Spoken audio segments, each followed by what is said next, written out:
নমস্কার। সর্বশক্তিমান ঈশ্বর পিতা পরমেশ্বরকে লক্ষ লক্ষ ধন্যবাদ, আর মহানপুত্র যিশুকে লক্ষ লক্ষ ধন্যবাদ। সকল খ্রিস্ট বিশ্বাসী ভাই বোনকে নমস্কার ও ধন্যবাদ। তো সুন্দর, তো পিতা তো আজ সুন্দর দিনে সুন্দর জীবন দিয়েছে না, সুন্দর দিন করে দিয়েছে, সুন্দর সময় সুন্দর মুহূর্ত করে দিল। বাস পিতা তো সুন্দর বাক্য রেখেছে আমাদের জন্য। তো চলো বাক্য দেখি। তো আমরা দেখব যে বিশ্বাস না, সর্বদা আমরা শুনি জানি যে বিশ্বাস আর ধৈর্য, কারণ বিশ্বাসই আমাদের ধৈর্যকে বাড়াতে সক্ষমতা করে। যে বিশ্বাস আর ধৈর্য আমাদের কী করে রাখবো, বা বিশ্বাস ধৈর্য রাখা প্রয়োজন আছে কি না, বা কতটা ধৈর্য রাখার প্রয়োজন আছে, কতটা বিশ্বাস রাখার প্রয়োজন আছে, বিশ্বাস কী করে বৃদ্ধি পায়, বা ধৈর্য কী করে পাবে। তো সুন্দর এই সম্পূর্ণ পৃথিবীটা আমরা যখন দেখি, এখানে যা কিছু হচ্ছে বা যা কিছু ঘটছে বা ঘটবে বা ঘটে গেছে, সব কিছুর একটা নির্দিষ্ট সময় আছে। তো আমরা যদি দেখি সব কিছুরই একটা নির্দিষ্ট সময় আছে, এবং সূর্যের নিচে এটাই নির্দিষ্ট সময় সব কিছুই ঘটবে একটা নির্দিষ্ট সময়। মানে সব জিনিসের একটা নির্দিষ্ট সময় আছে, একটা নির্দিষ্ট সময়ে সব কিছু ঘটবে। যেমন কখন কি হওয়ার, যেমন সূর্য তার একটা নির্দিষ্ট সময়ে উঠবে, নির্দিষ্ট সময়ে ডুববে। দিন নির্দিষ্ট সময় শুরু হবে, আবার নির্দিষ্ট সময় শেষ হবে। রাত্রি একটা নির্দিষ্ট সময় শুরু হবে, নির্দিষ্ট সময় শেষ হবে। বৃষ্টি একটা নির্দিষ্ট সময় হবে, আবার নির্দিষ্ট সময়ে বন্ধ হবে। মানুষের জীবনের সুখ একটা নির্দিষ্ট সময় আসবে, আবার দুঃখ একটা নির্দিষ্ট সময় আসবে। যেমন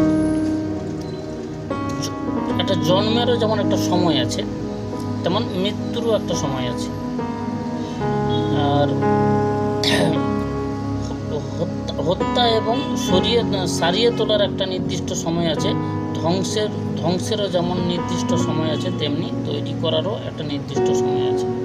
সর্বনির্দিষ্ট সময়, যেমন একটা হত্যা করার জন্য একটা যেমন নির্দিষ্ট সময় আছে, বা কাউকে আঘাত করার যেমন একটা নির্দিষ্ট সময় আছে, তাই একটা সারিয়ে তোলারও সময় আছে। যেমন একটা খারাপ সময় আছে, তেমন একটা ভালো সময়ও আছে। তো সব জিনিসের একটা সময় আছে, নির্দিষ্ট সময় আছে। যেমন উৎপাদনের সময়, মানে যেমন একটা কী বলে, যেমন একটা তৈরি করার যেমন একটা সময় আছে, ধ্বংসেরও তো একটা সময় আছে। যেমন একটা জিনিস তৈরি হচ্ছে তখন ধ্বংস হবে, বা একটা জিনিস যখন ধ্বংস হয়ে যাচ্ছে, একটা গাছ যখন আমরা কেটে ফেলছি, তো তার সেই গাছের যে গোড়া থাকে, তার থেকে যে আবার একটা গাছ মানে রোপণ হয়, তো একটা নির্দিষ্ট সময় আছে। যখন আমরা একটা গাছ লাগাই, তো সে বড় হতে বা তাতে ফল ধরতে, ফুল ধরতে একটা সময়, নির্দিষ্ট সময় লাগে। তো সেই নির্দিষ্ট সময়টার জন্য অপেক্ষা করাটা হচ্ছে ধৈর্য। যখন আমরা আমাদের তো ধৈর্যটার প্রয়োজন আছে, কারণ আমরা একটা গাছ লাগিয়ে সঙ্গে সঙ্গে যদি বলি আজকে লাগিয়ে কাল ফল খাবো, সেটা তো আর হবে না। আমাদেরকে নির্দিষ্ট একটা সময় রাখতে হবে। যেমন আমরা চাষ করে আজকে চাষ করে এসে, মানে সকালবেলা চাষ করে এসে সন্ধ্যাবেলা বা তারপরের দিন বলবো ধান কাটবো, সেটা তো আর হবে, সম্ভব না। আমাদেরকে সেই 3 মাস অপেক্ষা করতে হয়, তো করতে হবে। তো সেই ধৈর্যটা আমাদেরকে রাখতে হবে।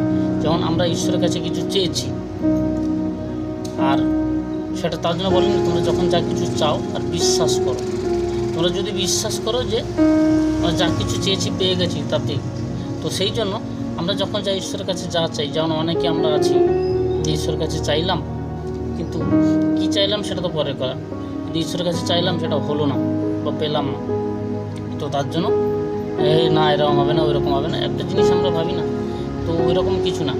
তো যখন আমরা ঈশ্বরের কাছে কিছু চাই, সেটা বিশ্বাস করি যে আমরা ঈশ্বরের যা চেয়েছি তা পেয়েছি, ওটা নির্দিষ্ট সময়ের জন্য অপেক্ষার জন্য করি, যে ঈশ্বরের কাছে এই প্রার্থনা করে, পিতা আপনার যে নির্দিষ্ট সময়ে যা যোজনা আছে তাই হোক।